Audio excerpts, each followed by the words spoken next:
Hunda keessanii nagaan isiniif yaa ta'u jecha irra kan immoo viidiyoo tokko jedhee isiniif dhufeen jira. Egaa isinis immoo viidiyoo kana irraa ni barattu jedhee abdii guddaan qaba.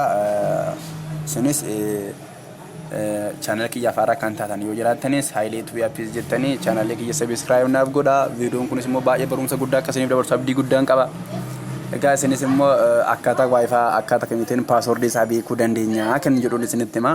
Egaa isinis kana garraamummaa qofaaf yookiin immoo itti fayyadamaa malee nama miidhuuf ittiin fayyadamina. Egaa kana kan fayyadamuu dandeenyu jalqaba gara viidiyoo darbiin dura appilikeeshinii screen recorder kan moobaayilaa keenya hin buufanna. Daawunlood egaa godhannee booda maal goona daawunlood godhanneeti start open gooneeti mana Wi-Fi sana geessina jechuudha. Egaa akkuma ilaalaa jirtan kunoo recording qaddaa jira. Kunoo asirraa yoo ilaalaa jirtan kunoo asirraa qaddaa jira. Kana booda maalan godha bakka Wi-Fi baneen itti geessaa jechuudha. Wi-Fi kiyyan banaa eeggan banee booda nan geeffadhaa jechuudha.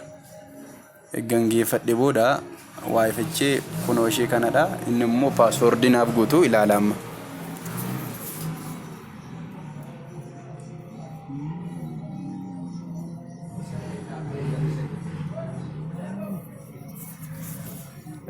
Egaa akkuma ilaaltan paaswordii naaf gootaniiru. Egaa paaswordii sana gootan kana immoo paaswordicha ilaaluu dandeenya nuti.